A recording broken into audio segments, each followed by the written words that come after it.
وَلَيْسَ لِلْإِنسَانِ إِلَّا مَا سَعَى. سلام اخوان، آج میں آپ کے سامنے اس موضوع کو لے کر حاضر ہوں، وہ ہے اصلاحات والدین مدارس کو درپیش چیلنجز.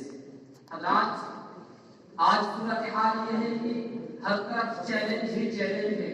سیاست و قیادت، معیشت و اقتصاد، معاشرت و تمدن، تعلیم و تربیت، تہذیب و ثقافت، سائنس و ٹیکنالوجی، اخلاقیات و تہذیبیات اور فکر و فلسفہ کے میدان میں مسلمانوں کو بہت سے چیلنجز کا سامنا ہے.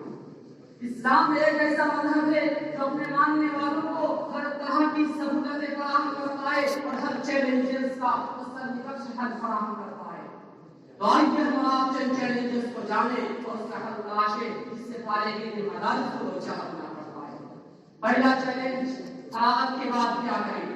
یہ ایسا چیلنج ہے کہ جب فراغت کے 1-2 سال پہلے ہی سے ذہن میں یہ بات جھنجھوڑنے لگتی ہے کہ فراغت کے بعد کیا کریں، کیونکہ دور دور تک کوئی راستہ نظر نہیں آتا کہ کون سا پیشہ اپنائے یا کس میدان میں قدم رکھے. اس کا حل یہ ہے کہ ہمیں محنت و مشقت سے پڑھائی کرنی پڑے گی، کتابوں کی وقت درباری کرنی پڑے گی اور کم از کم کسی ایک فن میں ماہر و ماہر ہونا پڑے گا. نہیں تو لوگوں کی ٹھوکریں کھانی پڑے گی. اللہ رب العالمین کا فرمان ہے وَلَيْسَ لِلْإِنسَانِ إِلَّا مَا سَعَى، اور یہ کہ ہر انسان کے لیے وہی ہے جو کوشش کرے. آج اسی طرح کی شاعر نے کیا کہا ہے، شکر ہوتا ہے انسان ٹھوکریں کھانے کے بعد، رنگ لاتی ہے ہنا پتھر میں اسے جانے کے بعد. آج دوسرا چیلنج، درس و تدریس کا آغاز کیسے کریں.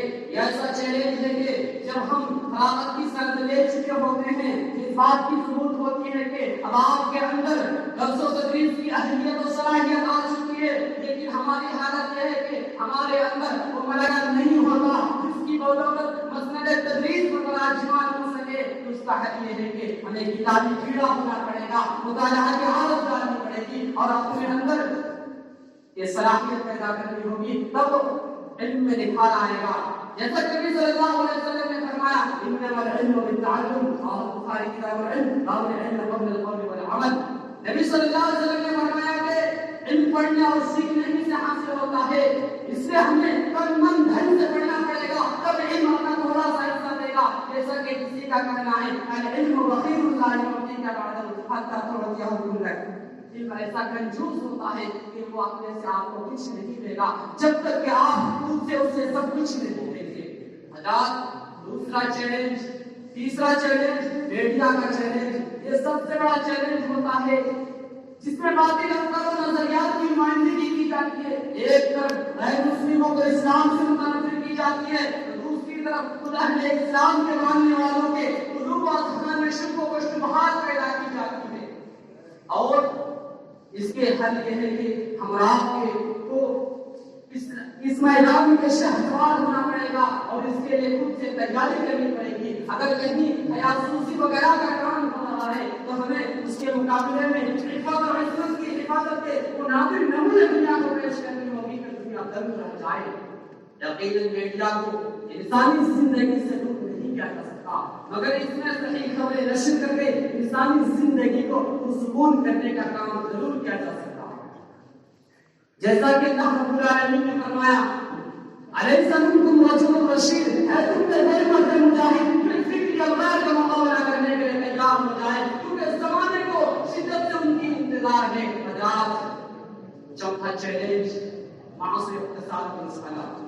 اللہ رب العالمین نے قرآن مقدس کے اندر واضح طور پر بیان کر دیا ہے کہ روئے زمین پر بسنے والے، رہنے والے ہر زیروح کا رزق ہمارے ذمہ ہے. وما من دابۃ فی الارض الا علی اللہ رزقها. تو ہم آپ کیوں فکر کریں، ہم آپ اپنے کام میں لگ جائیں، ہم آپ پڑھائی میں دھیان لگ جائیں، تو ہم آپ کے یہ رزق کی ذمہ داری ہم آپ کی نہیں ہے بلکہ اللہ رب العالمین کی ہے. لیکن جب سے رزق و معاش سے جڑا گیا ہے تب سے طالب علم رزق کے فکر میں لگا رہتا ہے. چنانچہ جب ایک طالب علم فراغت کی تحریز کا قدم رکھتا ہے تو وہ ان کا ذہن معاش کی طرف لگی رہتی ہے اور وہ اس سوچ میں لگا رہتا ہے کہ کس راستہ سے زیادہ رزق آئے گا. حضرات رزق کی فکر نہ کریں، کیونکہ نبی صلی اللہ علیہ وسلم نے فرمایا لو توکلتم علی اللہ حتی ترکوه لرزقکم كما ترزق الطير تغدو خماصا وتروح بطانا. اخرجہ ترمذی وصححہ الالبانی. اگر تم اللہ پر اس طرح بھروسہ کرو گے جیسا کہ اس پر بھروسہ کرنے کا حق ہے تو اللہ رب العالمین تم اس طرح رزق دے گا جیسے کہ پرندوں کو دیتے ہیں. صبح کو خالی پیٹ بھی ہوتا ہے اور شام کو شکم سے لوٹ آتا ہے.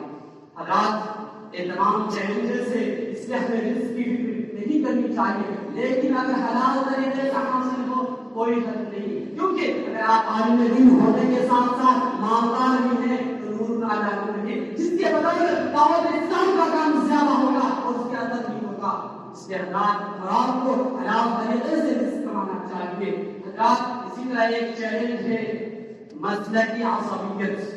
یہ ایسا چیلنج ہے کہ ایک دوسرے کو برا بھلا کہنا, دوسرے مسلک والے کو گالی گلوچ کرنا, یہ تمام چیزوں پہ بالائے طاق رکھ کر تمام لوگوں کو ایک پلیٹفارم پر آنا ہوگا اور واعتصموا بحبل اللہ جميعا ولا تفرقوا کے کر تمام لوگوں کو ایک پلیٹفارم پر جمع کرنے کی ذمہ داری ہمارا کی ہے. تو آپ اس میدان میں ہمارے خلاف اس میدان کو لبیک کہے تبھی ہمارا کے لیے تمام مسائل حل ہوگا.